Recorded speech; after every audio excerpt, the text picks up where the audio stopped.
Rant. I am Pugs Moran. We do this every day from the Kelly Moore Memorial Studios in the beautiful E-Gallery located in Dallas's Design District. It's current events. It's talk. Oh, what is going on with this screen? I don't think I like that. Nope, don't like that. I don't know if I love the background. No, don't like that. Hold on, guys. Bear with me. I'm trying to figure out how to fix my screen. Yeah, maybe that's bigger. I don't know. I guess I kind of like that. Yeah, chat room don't work. I was supposed to do something. There we go. Now the chat room is working for me. All right. Apologize for the late start today.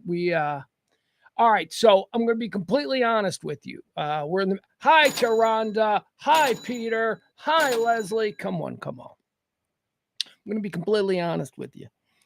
I was not 100% sure that I was going to do a show today, and I've basically known that all week because I had a situation. It's my kids. I got my kid this weekend, and I have certain responsibilities. And I don't know. I told you last week about how he got injured, and so I thought there might be a thing that might happen. And I did. I had to do something. Okay, so I had to do something today.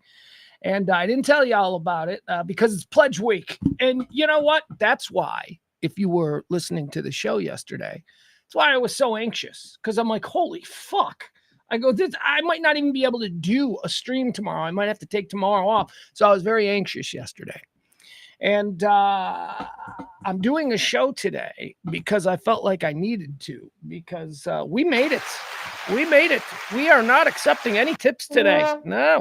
Well, I mean, unless you want to, unless you're like, well, I was planning on, then that'd be great.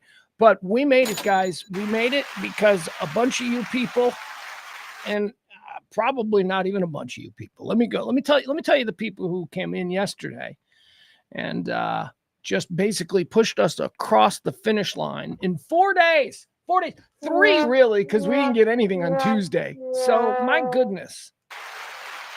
All right, hold on. Let me see here. Who do we need to thank? Because man, oh man. All right, first of all, I'd like to thank April. I'd also like to thank Kim H multiple times. What is going on, Kim H?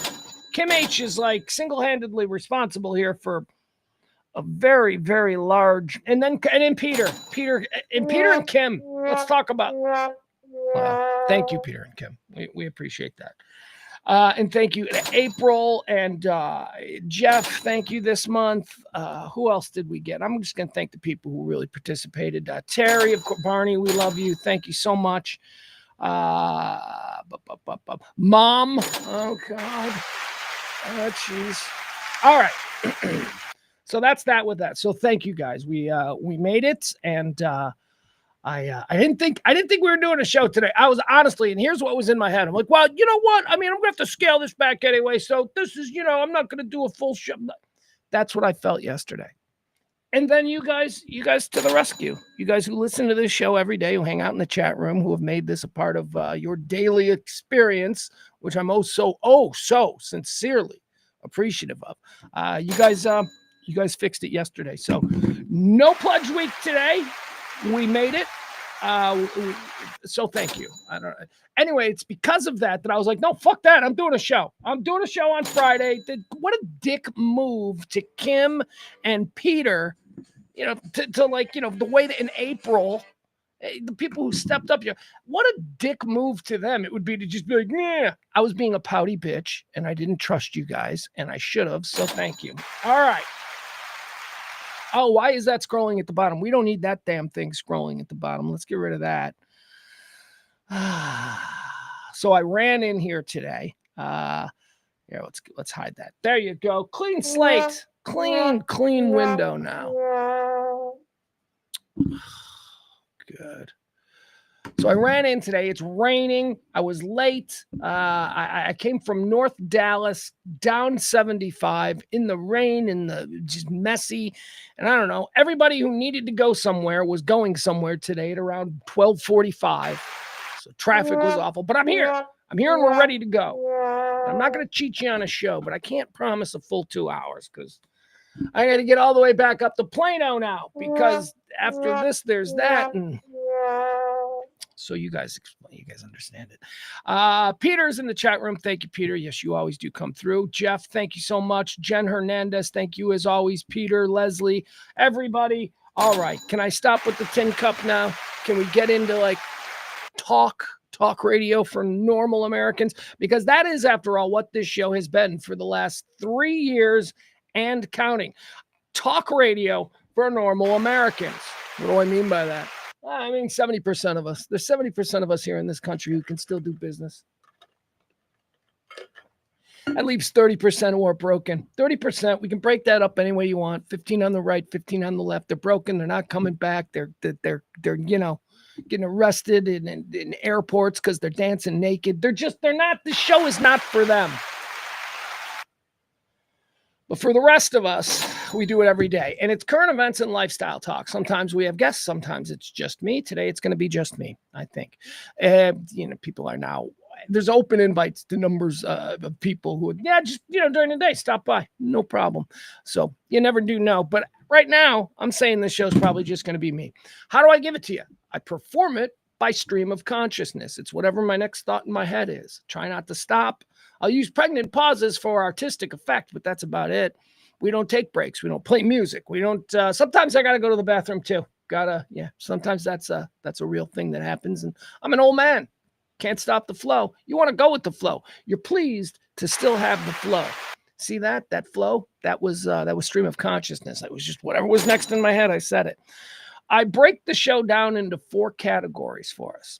4 different segments, just so I can sort of remember where we are in the show. Because when you just kind of turn yourself over to your next thought, you can get deep in the weeds, my friends. First quarter, we call it first of 4, antecedently on this day. It's history. We look at some things from history. Quarter 2 is birthdays. You can get what that is. Quarter 3 is deads. These are people who died on this day. We decide whether or not they went to heaven or when they went to hell. Heaven or hell. That's what we do in 3. Quarter 3. And then quarter 4 is hot topics, current events, and all of that stuff. Amy says, I can't come by today, but I'm free next week. All right, come on by. Well, that's fine. Come on by. Give me a heads up, though. I mean, I'd like to have the place clean, maybe bake a cake, do whatever it is we're supposed to do when we're getting a heads up. Make sure I'm not shampooing my hair. Remember when that was an excuse? Not in my lifetime, but I remember that from movies. Like, dudes would be like, yeah, my date canceled. She had to shampoo her hair. What the fuck kind of process was shampooing your hair in 1965? Well, how big a commitment was that to the night? Where it's like, I can't do anything. I'm shampooing my hair. Stream of consciousness, ladies and gentlemen. The whole shampoo rant right there. All right. Let's get started. What do you say we just jump right in since we've been, screwing around for the last hour and a half? It is April 4th. That is the 4th day of April. Let's see how that works. There have been 94 days in the year. 94 days and 271 remain until the end of the year. What do you say we get started with a little bit of what we like to call antecedently on this day? It's a fancy way of saying, here's some shit that happened on this day in previous years. Antecedently on this day in 1814, Napoleon, you know how I love my Napoleonic history. Napoleon abdicates, in parentheses, conditionally, for the first time, and names his son, Napoleon II, as Emperor of the French. His kid was like 10 months old, followed by an unconditional abdication 2 days later. Yeah, that didn't fly. They were like, Napoleon. You put your 10-month-old son in charge. You're still calling all the shots. You're not fooling anybody. Antecedently on this day, in the year 1818, the United States Congress, affirming the Second Continental Congress, adopts the flag of these here United States. That's right, old glory. What does it say? 13 red stripes and 1 star for each state. So the stars are the states, right? 20. Oh, well, that's still the case, right? The stripes are for the 13 original colonies, and then we get a star for every state. Okay, very good. I love our flag. I think our flag is pretty good. Red, white, and blue. Great color scheme. I mean, it pops no matter what, matches with everything. You can put it with red, white, and blue. It's fantastic. But aren't you interested in seeing like what the rejected flags were? I would love to see, like, who knows? Maybe we'd be like, nah, that's a much cooler flag. We should have gone with the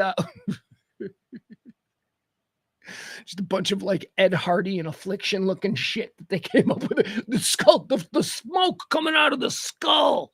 That should be our flag. Antecedently on this day in 1841, William Henry Harrison dies of pneumonia, becoming the very first president to die in office. He also set the record for the briefest administration. Vice President John Tyler succeeds Harrison as president. Couple of spares, right? I don't know anything about these guys. Anyway, moving on. Antecedently on this day in the year 1865, during the American Civil War, a day after Union forces capture Richmond, Virginia. That was the capital, the Confederate capital. So the day,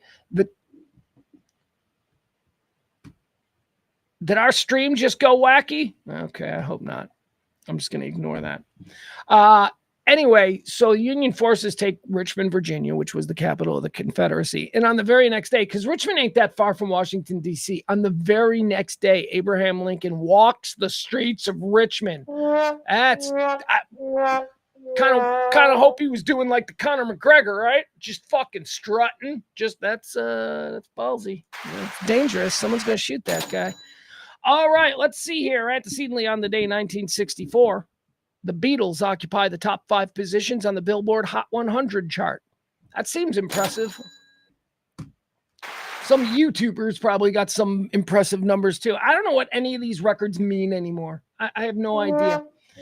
Antecedently on this day in the year 1968, by the way, what were the songs? 1964, the Beatles occupy the top 5 positions on the Billboard Hot 100 chart. She Loves You. No, that's a good one. She Loves You. I Want to Hold Your Hand. Please Please Me.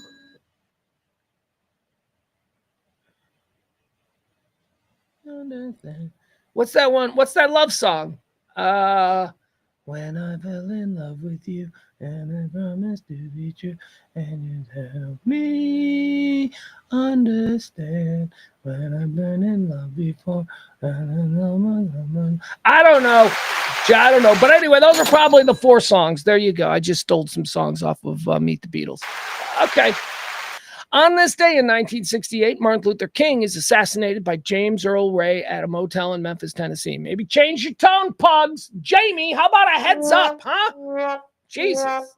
All right, that's a serious thing. I've been there. I've been to the Civil Rights Museum in Memphis. It's pretty cool. It's very cool.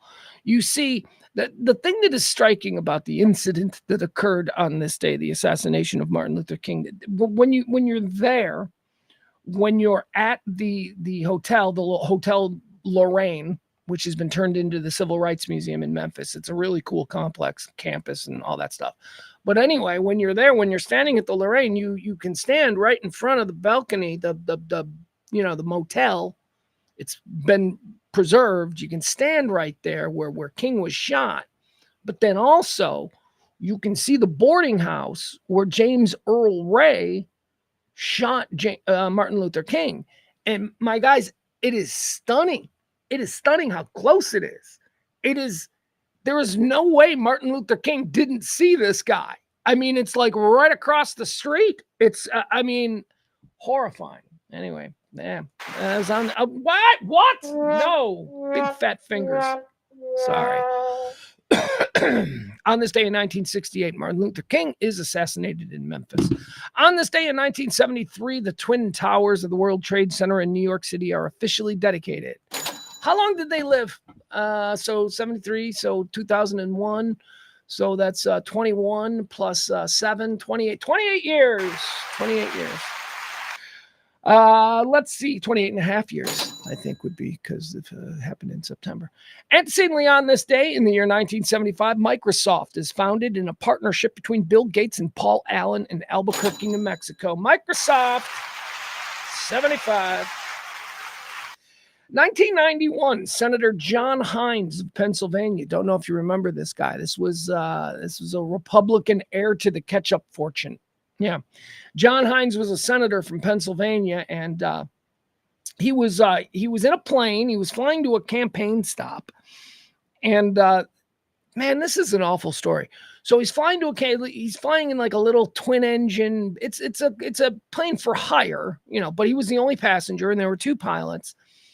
And upon coming in to land, they had an alarm on their landing gear that said that their front landing gear wasn't down. So they buzzed the tower, and the tower said, yeah, it looks like the landing gear is down, but they still couldn't be sure because they had this warning on their dash.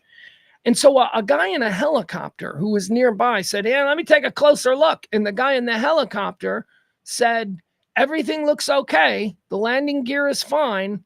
And then that was the last thing anybody heard from either of these two planes. They collided. The helicopter collided with the plane that was carrying. The landing gear was down. There was no reason for any of this. They could have just landed safely, but the pilot was so cautious. Oh my God. Now here it gets even worse because the collision occurred over a suburb, which is bad enough. But the air collision also occurred over this suburb directly over a school in the middle of the school day. Kids were killed on the playground. Ugh. That was on this day in 1991. Oh, by the way, John Hines, this is kind of weird, right? John Hines, Republican senator. His wife is Teresa Hines. She's now a widow. She inherits all of that Hines money because he was the heir. He was the heir to the Hines fortune. She inherits all of that Hines money, and then she turns around, she marries Democrat John Kerry. What's up with this woman's politics?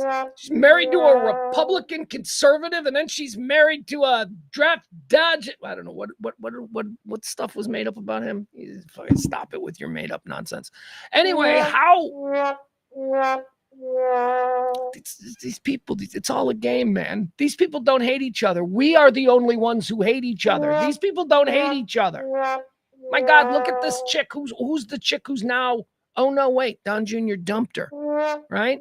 She's the chick who used to be hot on Fox, but then she got old and now nobody likes her anymore. What's her name? She was married to Gavin Newsom. Super liberal, super progressive, and she was like his guy. Yeah, what he says. And then all of a sudden she's married to Don Jr., engaged to Don. These people, they're working us. We are the only ones who think that, politics, I can't be friends with them. These people are working us. Stop it. Stop hating liberals, you fools. All right, there you go. That's a terrible story. Let's move on. Let's do birthdays. People born on this day. They say it's their birthday. I don't know for sure. Like I say, what am I supposed to do? Call their moms, make sure, but whatever. These are published reports. Born on this day in 1913, one of the great Muddy Waters. Ah, there he is. McKinley Morganfield is his real name, Muddy Waters. I worked on a documentary about Muddy Waters for the Blues Hall of Fame. He was a cool guy. I also went to college with his grandkids. His grandkids, apparently Muddy Waters' kids were like super hippies. And they had like hippie kids. And those hippie kids had weird hippie names, Shelter and Dance. Very cool. Anyway, moving on. They went by Shelly and Dan. So, they weren't like hippies like their parents. But yeah, their grandpa was Muddy Waters. That's pretty cool, I think. Born on this day in 1928, Maya Angelou. Oh, God, Maya Angelou, right? Am I right? I'm being a little sarcastic here. You guys, Maya Angelou wasn't famous until Oprah Winfrey made everybody believe she'd been famous all this time. Maya Angelou was not famous. She's famous like a poet is famous, okay? At least she wasn't famous in my white person. I didn't know who she was. Maybe I'm telling on myself. Maybe that's all we need to know. I had no idea. I didn't know who Selena was in my white person house. No idea who Selena was. No idea who Maya Angelou was. But now everybody, you got to be like, oh, Maya. What was she, a screenwriter? What'd she do? Would she write on the Jeffersons? I don't know what Maya Angelou's a poet. Yeah, culturally missed that one. Anyway, happy birthday, Maya Angelou. A lot of people tell me you're great. I had never heard of you until Oprah. It's like, she's important. I'm like, okay, I guess she's important. Programming. Born on this day in 1932. Here's somebody I've heard of because he's as culturally significant to Americans, I don't know, pop culture, music. Clive Davis. One of those shady record company guys who's responsible for the careers of a whole bunch of people. Clive Davis, born on this day in 1932, founded Arista and J Records, but also he was something else. I don't know. He ran some other big company, CBS, right? I don't know, whatever. Born on this day in 1932, Clive Davis. Born on this day in 1964. Clive Davis is still alive. That's 32. That's all right. Good on you. Born on this day in 1964, David Cross. I love David Cross. Mr. Show. I don't know if you guys are familiar with Mr. Show. Mr. Show was a sketch comedy show that was on HBO in the early 1990s. It featured two guys as the head of the show, and it was David Cross and Bob Odenkirk. Of course, we all know Bob Odenkirk now. He's gone on to be an A-lister, no doubt A-lister. He's Mr. Breaking Bad and Better Call Saul, and now he's doing movies, and everybody loves Bob Odenkirk. Name me one person who doesn't like Bob Odenkirk. Can't find him. Anyway, point is this. There was a period of time after Mr. Show where it seemed like everybody had forgotten about old Bob Odenkirk, and, it was going to be David Cross who was going to be the big star. David Cross was on Arrested Development playing Tobias Funke, and he was very funny, and I'm like, oh, this is going to be good for him. And then Bob Odenkirk just goes and passes him. Anyway, happy birthday, David Cross. David Cross is married to Amber Tamblyn. I don't know if that's a good thing or a bad thing. I just know it as a fun fact. Born on this day in 1965. Oh my God. Oh, this dude right here is why I say don't sell your Lindsay Lohan stock. I am telling you, Lindsay Lohan is a star. Lindsay Lohan has a lot of talent, a lot of different areas. She can sing, she can dance. She's a terrific actress. Lindsay Lohan is a really good actress. But she's also a junkie, or somebody prone to make every bad decision in the world. And she's been kind of, sidelined, would you say, the last 15 years or so? I'm telling you, there's going to be a Lindsay Lohan comeback. And you know how I believe this? Because today is the birthday of one of Hollywood's biggest stars. And there was no way you'd have placed a bet in 1998 that this guy was going to be one of Hollywood's biggest stars in 2025. I believe in Lindsay Lohan, and I believe in a comeback because America loves to do that. They love to feature somebody who's always been talented, and now they're 40. And they're like, hey, let's make them famous again. And we can all go, isn't that great? So don't count out Lindsay Lohan, because today is Robert Downey Jr.'s birthday. Robert Downey Jr. was worse than Lindsay Lohan. Robert Downey Jr. spent time in prison. Remember when Robert Downey Jr. was getting all fucked up and then climbing into kids' beds? Remember that? He went into the wrong. I mean, I didn't mean to make it sound like pedophile stuff, but at the time they did. At the time they made it sound like pedophile stuff. Robert Downey Jr. got fucked up and walked into the wrong house on his block, climbed into bed with some teenage boy. Weird. I know. That's Iron Man. That's like one of the highest paid, most bankable movie stars in America in 2025. There's another story. He was staying. This is one of the great Robert Downey Jr. stories of all time, and it was chronicled in Rolling Stone magazine. And it was one of the first things that my former partner Kelly and I did when we had our own show. And I remember we were breaking down this story and role playing it from the Rolling Stone article. And I remember thinking to myself, oh, this works. I've got chemistry with her. This is working. And it was a Rolling Stone story about the debauched lifestyle of Robert Downey Jr. Now, this is probably 97, 98, something like this. And a Rolling Stone writer spent a weekend with Robert Downey Jr. at the Merv Griffin Resort in Palm Springs and basically just chronicled all the things that Robert Downey Jr. got into. I mean, cross-dressing as Wonder Woman. He was dressing up like Wonder Woman. He was just insane. And you would have never in a million years thought that Robert Downey Jr. would be one of Hollywood's most beloved movie stars. And he is. Happy birthday. He cleaned himself up, man. Cleaned himself up. Good for him. On this, and by the way, he was also one of these guys like Lindsay Lohan, where his talent was undeniable. You were like, oh my God, he is so talented. I mean, even when he was in the throes of his most jacked up nonsense, we were still talking about his portrayal of Chaplin. He played Charlie Chaplin like Oscar caliber, was nominated, didn't win, but still. Julian in Less Than Zero. Are you kidding me?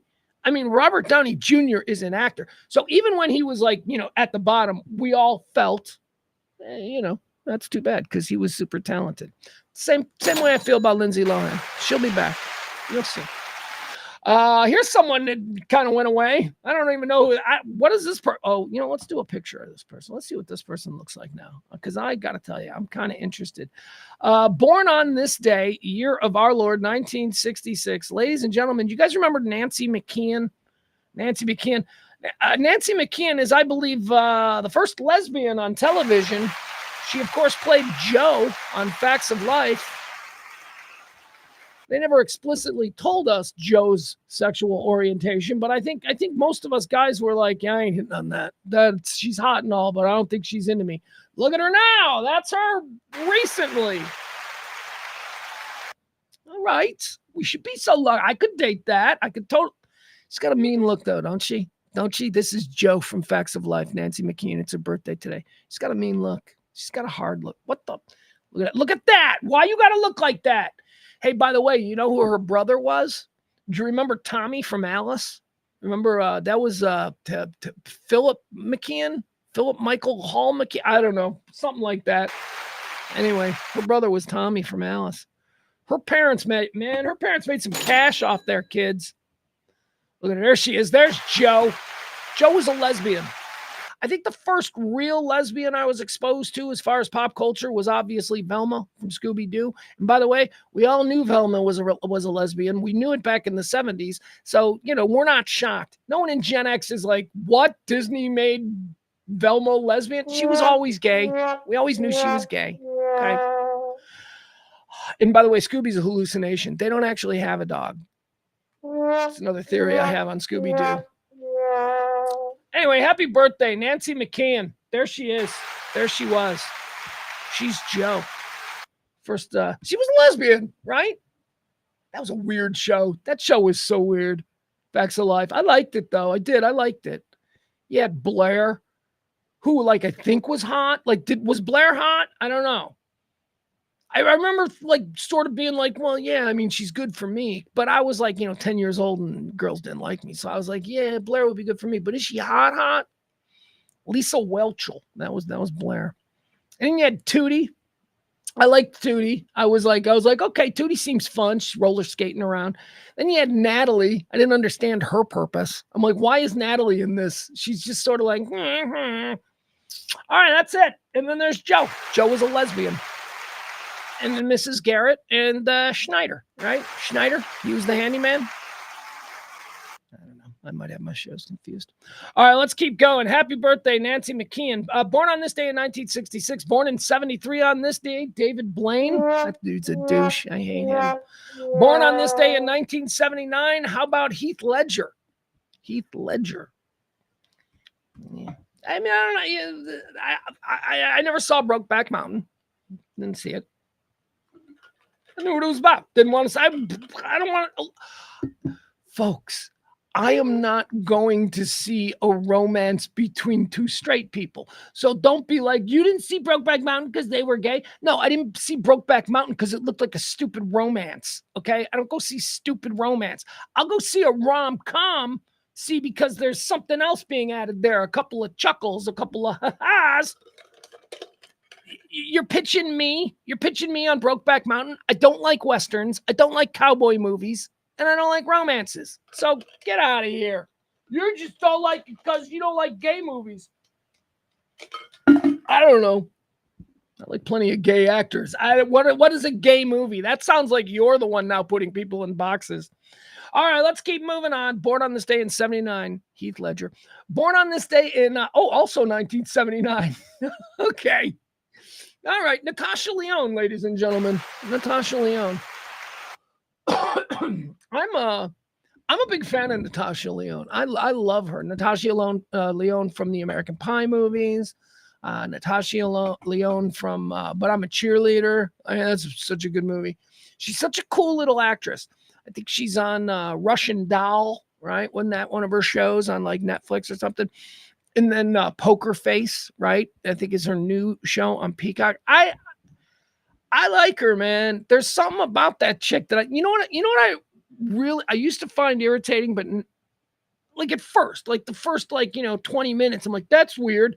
But now I'm kind of turned on by it. Natasha Lyonne talks like a 1930s gangster in New York. I don't understand. It's such a weird kind of way that she talks that comes out of her. She talks kind of like this. She's also now that I think about it, she's got kind of a little bit of Damone from Fast Times at Ridgemont High. The way she talks is, well, here, I'll give you an example of it. Here, what's this? Who's she being interviewed by? Natasha Lyonne. What is this? I don't know. We'll see. But you see what I mean by the way she talks? I love the way she talks. It's funny. Rifles. Ladies and gentlemen, Natasha Lyonne. I remember she said to me, "Hey, what are you doing?" She's kind of talking like a gangster. You know what I mean? That's just, that's kind of, and it's weird coming from a female actress.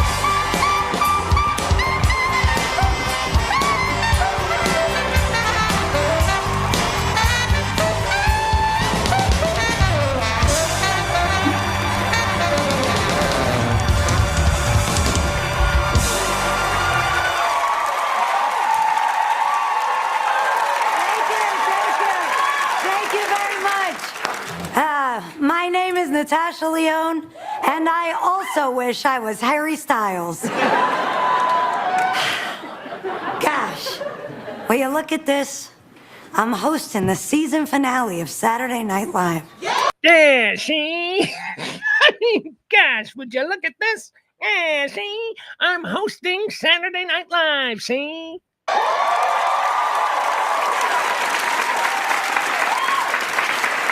For a real New Yorker like me, that's big. All right. Nobody cares about your show. I like the way you talk. Yeah, see? Natasha Lyonne, born on this day in 1979. Born on this day in 1983. Somebody who I just find so incredibly funny.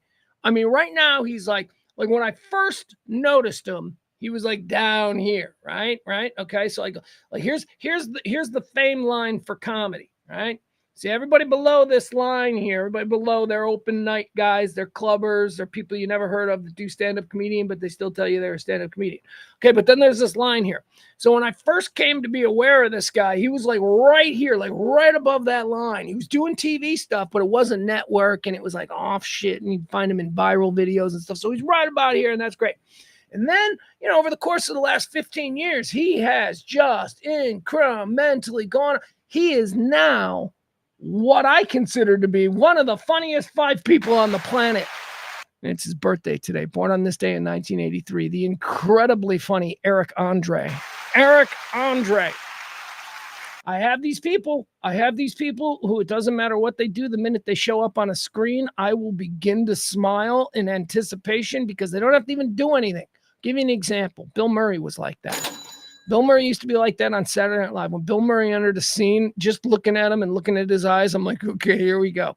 John Candy was like that. John Candy could enter a scene in anything, and I'm just staring at him and waiting to laugh. I'll give you another example of it. Chris Elliott. Remember Chris Elliott? Chris Elliott, for some reason, has a direct line to my funny bone. That dude shows up in anything. Chris Elliott from the old David Letterman show and all kinds of stuff. Anyway, Chris Elliott is like that too. But Eric Andre, man, and if you don't know who he is, maybe older people of my generation, you don't really know who he is because he's not a big superstar. He hasn't really, become a big singular name opening and leading movies on his own. But he often plays like the good friend, or he's the funny comic relief. He's whatever. He's brilliantly funny. Eric Andre. Oh, look at him. Look at that dude. He's so weird looking, and he's so funny. And apparently the chicks dig him. Apparently he's quite the swordsman. He's very, very successful as a swordsman. All right, there he is. Happy birthday, Eric Andre. You're one of the funniest 5 right now. I'll give you that list. You want my list of funniest 5 people alive right now? All right, I'm not prepared. Maybe on Monday. Born on this day in 1983, the great Eric Andre. And that's all we're going to do. Let's do some deads. Let's move on to people who've died. These folks died on this day. Let's decide where'd they go. Heaven or hell. Starting off, Carl Benz. Carl Benz, German engineer and businessman. He founded Mercedes-Benz. It's a Nazi war machine. He's going to hell just because of a weird association with the Nazis. Going to hell. Carl Benz. Let's see here. Okay, preemptive. Martin Luther King. I got nothing to say on this. Martin Luther King. He's definitely going to heaven. Martin Luther King. I don't want to say anything that could even remotely be disrespectful to Martin Luther King. Martin Luther King, born on this day in 1968. One of the great Americans. Let's chisel him into the side of Mount Rushmore. There we go. People talking about Trump. Let's put Trump on. Oh, shut up. We got other people to consider long before Trump. Martin Luther King. Absolutely. Let's carve him into a mountain. Dead on this day in 2013, Roger Ebert, American journalist, critic, and screenwriter. I got to know Roger Ebert a little bit. I was a producer for a bunch of radio shows that he participated in quite frequently. And I can tell you, I didn't like him. I did not like Roger Ebert. He was not a nice guy. You know who was? His partner, Gene Siskel. Gene Siskel was a nice man. Gene Siskel was cool and friendly and funny, and he always acted like he was happy to be there and let's do this. This will be fun. Roger Ebert always acted like this was a big imposition on him. You know, who are you now? Who are you talking to me? He was kind of a jerk. And you know what I think it is? Here's what it is. Gene Siskel was tall and funny and vibrant, and he walked into a room and he had a joke for everybody. Gene Siskel was a fat, short nerd. His whole life, he probably felt like all the cool kids were making fun of him. So when Roger Ebert actually gained a little bit of fame, he didn't know how to handle it. He didn't know how to be charming. He didn't know how to be cool. Roger Ebert, dead on this day in 2013, he was a jerk off. But that's just me. That's just me. He yelled at me on the phone once. And I'm like, fuck, what the fuck? And I couldn't say anything because I was a producer. And it was Roger Ebert. You better believe the minute I was done, I was like, who the fuck does that guy think he is? Fucking sweater wearing nerd. Anyway, Roger Ebert. It was sad. He fought a long battle with cancer, and that's a terrible thing. It's not rare. We all deal with all these kinds of things, and so God bless him. And a great fight, and I liked him as a movie reviewer, I guess, I suppose. Although, no, Gene Siskel was better. Test of time. Roger Ebert said E.T. sucked. Yeah, you know about that? You know about that? That's some nonsense. Roger Ebert wrote his review of E.T. and he gave it like 1 star. And then like years later, after it had been deemed a classic and perfect, he wrote another review where he gave it 4 stars. That's... Like if you look at the Roger Ebert book of film reviews and all that, and you look at the E.T. review, it ain't going to be his original review because the dude was a, I don't know, narcissist, and he is so insecure and whatever. But it's sad that he died. Happy death day, Roger Ebert. All right, we can leave Roger Ebert alone now. Roger, that's unbecoming. It's really unbecoming. It really is.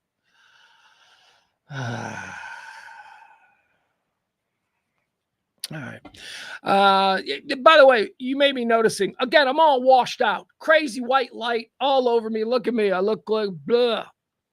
I promise you, my promise to you this weekend, since we made our pledge week goals and all that stuff, I promise you I will go out and I will purchase batteries so that I can then use the remote controls so that I might be able to control the warmth of the light. It'll be a little less glaringly light.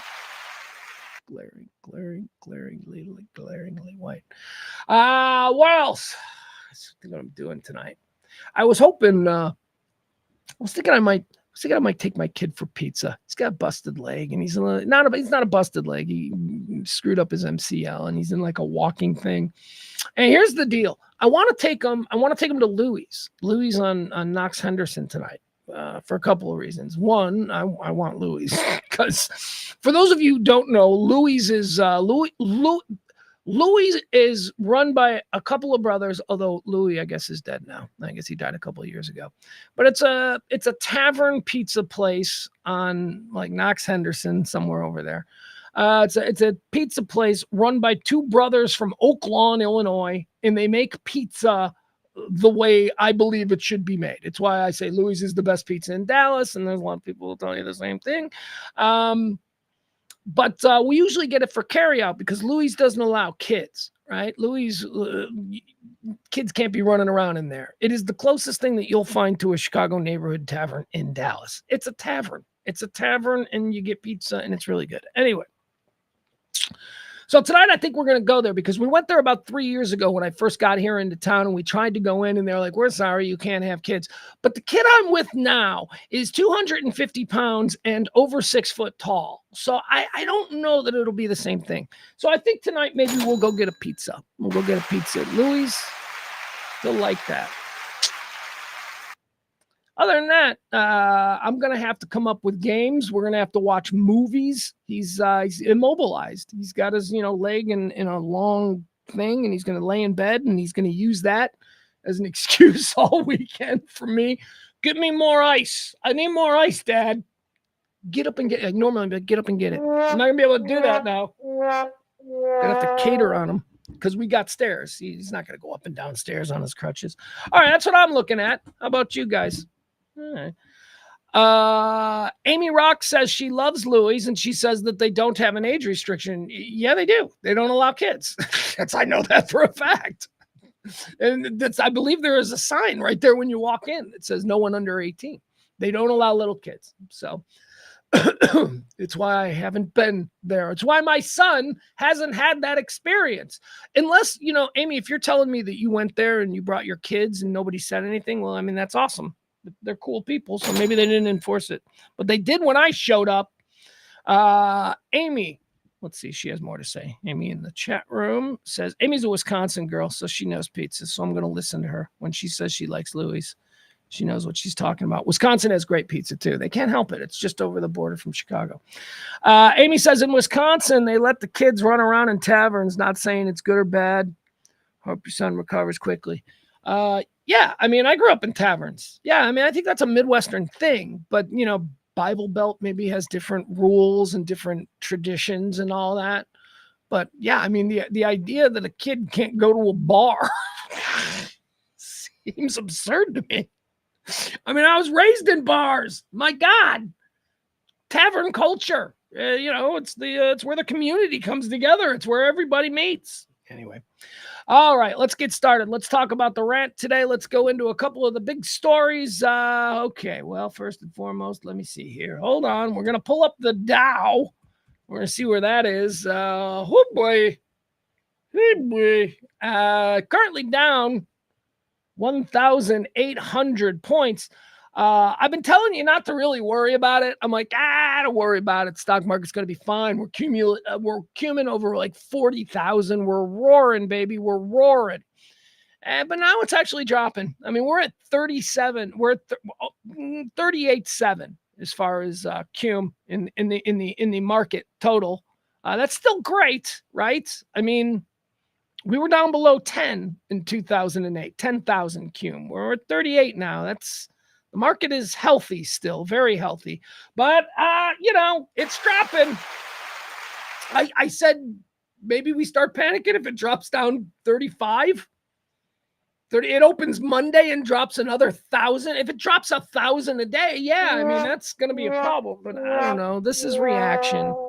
And you know what happens. On Monday, it'll be up 800 points, and then on Tuesday, it'll be up 1,500, and we're roaring, and then, I don't know what this is. All I know is I heard an economist tell me once that if it gets below 10 ever again, that it's time to, invest in gold and get yourself some pitchforks and some ammunition and all of that. But we're at 38, so it ain't. I don't know. It ain't good. I'll just say that. It ain't good. But again, this has been a big change. It was Independence Day. What are we calling it? What is this name for the day we told all our friends to fuck off? What day was that? Liberation Day? Is that what it is? Okay. All right. Good positive branding. I understand the spin. Public relations and all. You're very, very into that. I don't know. It's only day 2. We'll see. All right, let's talk about those tariffs, though. Let's talk about the things now that we can expect to see price increases on. Bananas. Yeah, I bought bananas yesterday. I don't know why I bought bananas. I never buy bananas, but I had heard yesterday, it's like, you better buy your bananas now. And I'm like, well, they're not going to keep Isn't that the problem with buying bananas? Like nobody, like we throw out food, right? We throw out bananas. Nobody eats that brown curled up banana that's been sitting in the banana bowl on the counter for like a month. It's like, yeah, it's time to get rid of that one. Nobody eats all the bananas. Bananas, there's such a short window for bananas too. Such a short window. Because when you bring them home from the store, they're still green. And it ain't got that really subtle banana flavor. It's got that more harsh, we're not fully ripe yet flavor. And you're like, okay, I can eat this. Like last night, I had some bananas and some cornflakes. And it was, it wasn't a perfect banana. And then you'll get into your window, your optimal banana window, and it'll be great. But that window's only like a day, and you can't eat 7 bananas in a day because then it's all brown. And then it's, bananas. They're tricky. Anyway, bananas, because we don't grow them here. Don't know if you know that. They don't have banana farms in Nebraska. We ain't got them. We got to get them from somewhere else. So they're saying, expect bananas to be expensive. I can live without bananas. All right, here's something I can't live without. Coffee. They're saying coffee is going to go through the roof. So if you drink coffee, or maybe you go to the Starbucks, right, and you pay yourself, it's only $3. That $3 coffee is going to go up double. They're saying it could be as much as $3 coffee at Starbucks could be as much as a $6 coffee as early as next month. And here's why. It's not because they don't have sufficient stockpiles of stuff that they've already purchased before these new tariff wars went into effect. But it's that that the tariffs are in effect. So they're just going to get a jump and they're going to raise their prices. And you'll see all these prices. Most economists will tell you that the actual product that will be tariffed that should legitimately have the price increase, those won't even be in your cabinets for another 3 to 4 months. But it's okay. They're going to start charging you right away. They're going to raise their prices right away because you're going to be like, oh, well, that's because of them. They're tariffs. Coffee's going to be a problem. My pro hack for coffee, I gave a list of ways to be poor yesterday for some of you rich folks, and I got more. We're going to do more of my tips on ways to be poor. I got a couple of them. One of them was go to the Dollar Tree. The Dollar Tree, here's a pro hack for you. The Dollar Tree coffee. Now, I'm not saying this is all the time, but it's most of the time. Dollar Tree coffee is like $1.25 for 5 ounces. Okay, so that's 10 ounces for $2.50. 10 ounces in a grocery store is gonna cost you like $11. It's gonna be $10, $11. Go to the Dollar Tree and buy your coffee from the Dollar Tree. Oh, but Pugs, I don't like bad coffee. It ain't bad coffee. It's overstock coffee. And most of those bags, those 5-ounce bags of coffee that they sell for $1.25 at the Dollar Tree, those bags come in gift baskets. Like you'll see all kinds of really cool brand. Like for instance, one of my favorite is Jim Beam vanilla bourbon coffee. $1.25. It's something that was like a limited edition thing that they made. It's not garbage coffee. It's good stuff with branding on it from brands where they want you to like it. They're like, yeah, well, we want you to think Jim Beam's good. Jim Beam vanilla bourbon coffee from the Dollar Tree. If you see it, buy it. Also, when they don't have that, the normal bags of 5-ounce coffee that they have at the Dollar Tree is Harry and David. It's Harry and David Hawaiian macadamia coffee. Harry and David is a really fancy gift basket company. When the new CEO comes in the building, you get them a gift basket and it's got all kinds of cool things, fancy chocolates and, breads and shit and maybe some coffee. Yeah, this is the coffee that they have in those fancy, expensive gift bags. So there's your pro tip on coffee. Coffee is definitely going to go up in price. I'm going to Dollar Tree today and I'm buying all the coffee they got. I'm telling you, I'm a stockpile. I can't be without my coffee. Bananas, coffee, and wine. I'm not a big wine drinker, but wine, if you just, a lot of these ladies love their bottles of wine every day. Those bottles of wine, even the cheap ones, the $15 ones, they're going to go up exponentially. Wine is going to be super expensive. All right, here's a whole list of stuff here. Those are the big three that I wanted to mention because they play. I bought bananas yesterday. I drink coffee every day, and I know people like wine, but there are plenty of other things that are going to be affected, things that we buy every day that are going to increase inflation. Let's see here. Let me just name some of them. What goods will be impacted by tariffs? Okay, so here we go. iPhones, Apple Watches, iPods, AirPods.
All right, are we back? Let me know in the chat room if you guys can. Yeah. All right. Let me know if we're back in the chat room. I'll sit and wait. So I had a fantastic little riff there on. I have no idea how long I've been gone. You're back. Okay, I am back. Thank you, Amy. All right. So that's my riff on the stock market and on the tariffs. Ta-da! Probably didn't hear any of it. That's all right.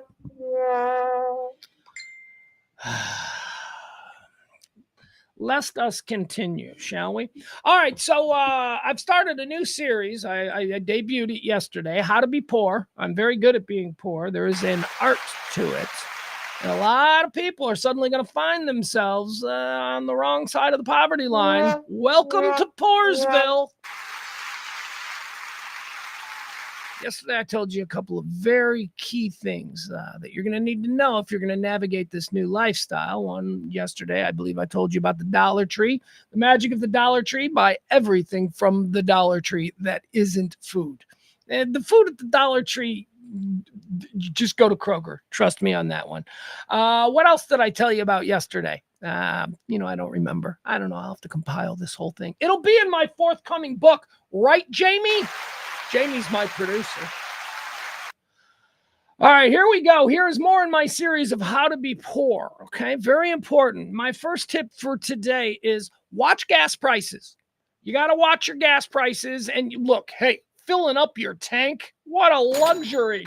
I see these people. I see them at the gas tank. They usually drive Lexuses or something fantastic. And they just put that gun into their tank and they let it go. And they just let it go until it goes gunk and stops on its own. And I am like, you fool. You are throwing money away. Here's the rule on gas, at least the way that I, as a successful poor person, has been able to live. Anything over $2.85 per gallon, just do $10 at a time. If the gas price at the moment is over $2.85, just put $10 in. Because that's a real volatile price placement for gasoline. That means something's going to happen if it's sitting around 285, 280, above 285, 305, 310. God forbid it gets any higher than that. It has in the past. But it gets up there, forget it. $10 at a time, man. Live your life 1/4 tank at a time. It's the only way to live. What do you put an extra $10 in for? You could die. You could be dead. Gas prices are this high. What's next? Taken to the streets. 1/4 tank of gas. That's all you need. If the prices are above 285, 1/4 tank of gas. Under 285, fill her up. Go ahead. Take advantage of it. If it's like right now, I think it's, what is it right now? It's like 240, something like that. Fill it up. Let's go. Let's take advantage of that. Let's take advantage of the under 250 or under 285. 285 is the nice little benchmark there. I start to get the sweats when it goes over 3. I'm like, oh, God, I hope I don't have to go anywhere. All right, that's tip 1. Watch gas prices. Remember, anything over 285, you're just going to put $10 in. 1/4 tank. Live your life 1/4 tank at a time. If it's below 285, fill it up. Go ahead. Have at it. Go nuts. All right, number 2, and this is a really big one because I feel a lot of people are suffering culturally because you got to make choices. And a lot of people, if you're honest citizens, some of the first choices that you'll make is getting rid of those subscriptions. You see these commercials now, everybody. You see these commercials. Let me tell you something that I hate. I will never buy your product. I will never support your product if your commercial in your marketing campaign on network TV is designed to look like it's a pop-up from YouTube. Have you seen all of these new things where it looks like you're watching a podcast, but really it's just they're selling you something? Anyway, one of these new brands is like something that's gonna every month it's gonna monitor your subscriptions, and it's gonna like it rocket subscription or something like that. And it's done like a man on the street interview. They're on a beach, like a boardwalk kind of an area. And this guy with a microphone is stopping people and saying, do you know how many subscriptions you have? And it's a commercial for that. All right. Who are these people with like 10 subscriptions being automatically debited from their debit card every month, and they have no idea how you living, people. You are living like a monarch. You kidding me? I know every $10 that gets taken out of my debit because I'm broke. You see, this is how poor people live. So don't get rid of your HBO Max. Don't get rid of your HBO Max. Don't get rid of your Netflix. I know you're thinking about it. Prime's got to go. Don't get rid of any of them. Here's what you got to do. Don't be afraid to share with friends and family. Don't be afraid. Here's what you got to do. You work it out with your family. You take on a couple. You take maybe Netflix and Prime. And then, maybe your brother takes on Hulu and Max or whatever. Share your passwords. Don't be afraid to share passwords. Don't be afraid to get shut out. And it's going to be fine. Well, actually, at some point, they're going to figure out how to stop people from sharing passwords. But right now, you got to share your passwords, folks. You gotta. You don't have to give up Netflix. If there's something on Netflix you really want to see, call a friend and be like, what's your password? Your friend's going to be totally cool. And if your friend isn't, your friend's an asshole. All right, there you go. That's 2. That's tip number 2 on how to be poor as we all find ourselves here in America, grappling with the new realization that poverty is looming at all of our doorsteps. How about this one? Number 3. This is really important. And this is one that I've known my whole life and has very little to do with actually being poor, but it is a situation that poor people need to stay on top of, okay? I was raised by a milkman, okay? I was raised by a guy who would buy milk in bulk and then sell it to restaurants and schools and all of that. He drove a milk truck. Oh, it was fun. It was straight out of the 1950s. Tip number 3 on how to be poor, okay? Look at me now as the grandson of a milkman. Milk can be consumed 7 days past what's stamped, okay? I know you got the expiration date and you're like, no. Let me tell you something about milk. Someone who's had to clean out milk trucks on like hot August days, all right? Let me tell you something. You know when milk is spoiled, okay? You don't need that date to tell you that I can't drink it. It says it went bad on the 4th. Today's the 4th. We need to throw it out. That milk is good for another week. I promise you.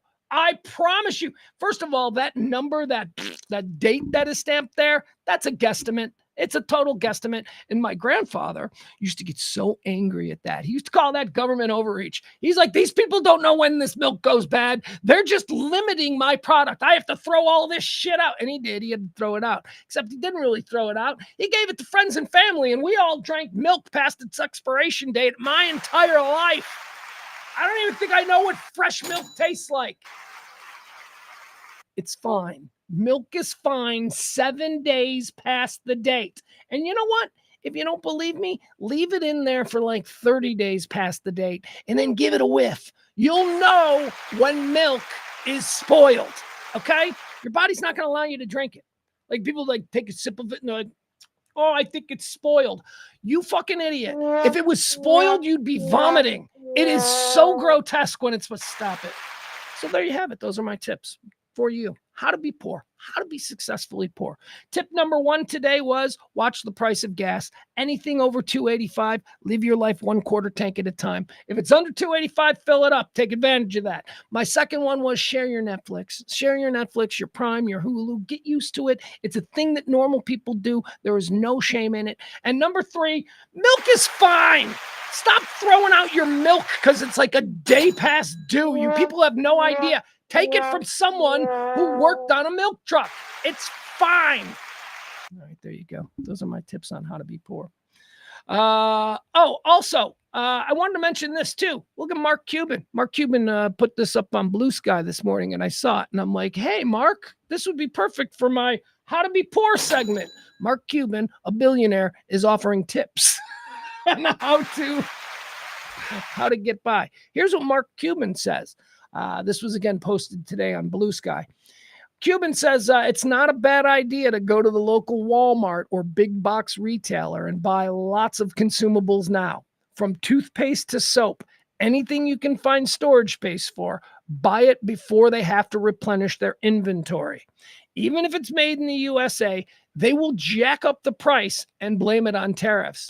Yeah, they will. That's what I'm saying, right? That's what I'm always saying. All prices on everything is going to go up now in the next 24 to 48 hours on everything, even though they're not being affected yet by the tariffs that were just levied 2 days ago or yesterday. But they're going to raise them. Cuban knows. He knows how business is. Even if it's made in the United States, they're going to raise the price on this shit because they know that you think it's probably all due to tariffs. They got us. They got us. All right, moving on. What else do we have here? Oh, we got some good news for bald dudes. I got any bald dudes out there? Bald dudes want to hear some good news? Why not? Bald dudes are always up for good news. Apparently, receding hairlines are all the rage. All the rage. Ladies love the receding hairline now. And you know why? You know why? It's the Walton Goggins effect. Look at him. There it is. Oh, fuck you, Telegraph, with your stupid pop-ups. Everybody's got to make money. There's my eagle. All right, look at him. Walton Goggins. All right, so he's the guy they're using as an example, but apparently the ladies out there are starting to kind of dig the big forehead. Let me tell you something about Goggins, though. If you're Walton Goggins and you got a fucking horse mouth like he's got, you're going to want anything that's going to draw attention away. You know, that big giant horse mouth. And I say that with him being, with all due respect to Sam Rockwell, my favorite actor of the moment. This son of a bitch right here, he's amazing. He's amazing. And apparently, you know, a whole bunch of women didn't know who he was. Dudes know who Walton Goggins is. Like, dudes know Shane from The Shield, right? We're like, oh man, he's Shane from The Shield. Dudes know Sons of Anarchy. So dudes know, you know, he played Venus the Penis, the transsexual prostitute on Sons of Anarchy. It was so funny. Dudes know Vice Principals, right? Because dudes know Danny McBride. Chicks don't know Danny. Chicks aren't, you know. Anyway, he's a dude actor. But now, this season, he's one of the stars of White Lotus, which is a very chick-friendly show. It's the chicks dig this show, and you know, it's a good show. I dig it. Not for the same reason probably that the chicks do. But anyway, Walton Goggins is now sort of coming across and being introduced to women, and they're digging the big forehead. Big forehead. I wish that was my problem. See, there are different kinds of bald. It's different. There's patchy bald. That's bad. Patchy bald is bad. It's just really thin hair, and you do a lot of stuff to cover it up, and you don't ever look like you're totally bald. You just look like you've got really bad thin hair. That's patchy bald. Then there's, of course, you